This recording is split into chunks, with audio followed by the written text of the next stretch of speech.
So this is a best of one game going on Yonsu. It's a ZvZ, and I'm pretty sure it's going to be a lot of fun. Spawning up in the top right hand position, representing Carnage Esports, it is Thorminator. His opponent, to the bottom left, the orange Zerg player, representing Vega Squadron, it's DaNa. So this is going to be some ZvZ fun. Some people love ZvZ, some people hate it.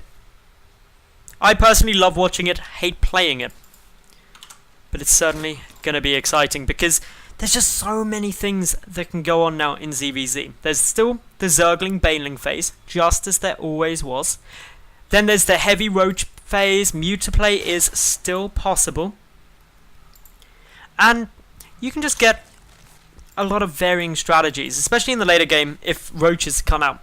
You tend to go into either Roach Infester, which is a viable counter, up against Mutalisk. You can get Roach Hydra, which is very strong, especially after the buff to Hydralisks. So I'm going to be very interested to see what these two do.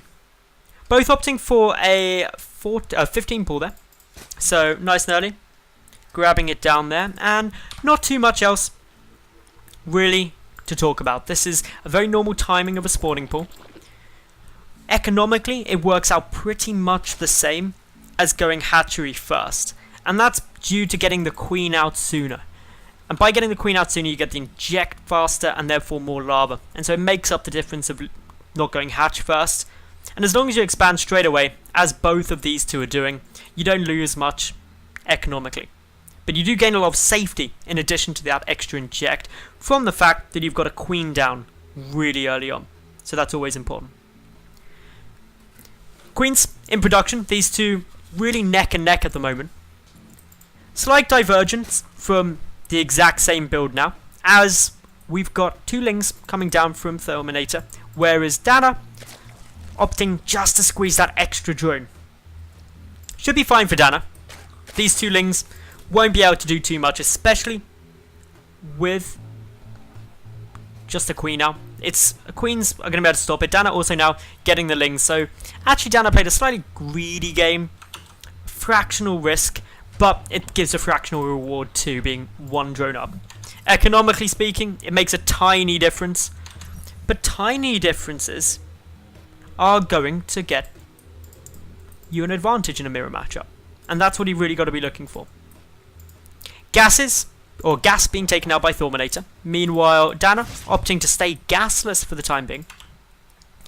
This initial link, predominantly for scouting, was able to actually get the vision down on the gases. Got one, but missed the one on the left. And that's actually quite a big thing, because what DaNa would have wanted to see is, or what Thorminator would have wanted to see is DaNa getting a gas or not, because that's going to really affect how the mid game goes, especially with Thorminator getting down his own gas. DaNa now adding in the double gases at the natural base. This will allow him to catch up nice and quick. Queen for Thorminator, going to try and stop these lings from getting through. Nice move positioning of it. One is going to be able to sneak up into the main. Queen gets pulled. This is again to deny the vision of the gases, and DaNa will not be able to see it. So critical to know when and how many gases your opponent has taken in ZvZ in order to prepare for everything from speedling timings to roach timings to Zergling Baneling aggression. So just getting that knowledge is pretty critical.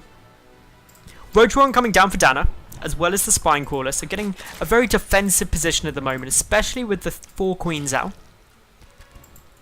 Should be able to deter any Zergling Baneling play fairly easily. Meanwhile, Thorminator opting for a exceptionally greedy third base. Lots of Terran players are choosing to do this now. Of course, DaNa has no idea about it, no Overlord in position either. Thorminator trying to sneak a single ling through, but only gets to see the fact that a Roach one is on its way out. 2 queens pushing forward, going to try and snipe off some Overlords. This is also denying a bit of the vision available to Thorminator, especially on move outs. It would be possible now for DaNa to sneak some lings through. They're coming down for Thorminator, as well as his own Roach Run and Evolution Chamber. Meanwhile, DaNa has Zergling Speed and 7 Roaches on the way. Fairly big push, gonna be coming in. And this could actually catch Thorminator a tad off guard because he has gone for this really greedy third, as we know. And that means that a lot of minerals have been invested into it, and he's delayed certain key structures like this roach run. He doesn't have a Baneling nest either, so no way to easily deal with the Lings coming across with DaNa's force.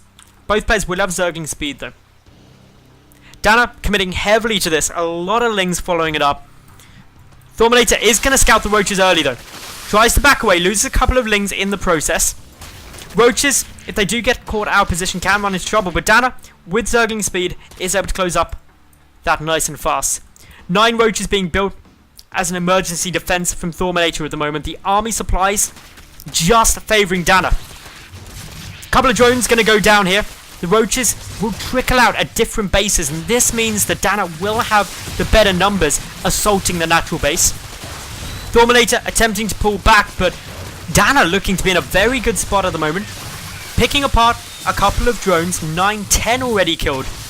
These roaches continuing around the queen, prioritized to stop further injects from being placed. Drones attempting to block off the retreat of these roaches, and Thorminator will be able to pick off these remaining roaches.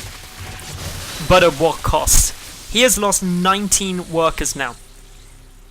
That puts him at 28 to 43. If DaNa just sits back and stays very turtled and very defensive, he should have no problem keeping a solid advantage in this game.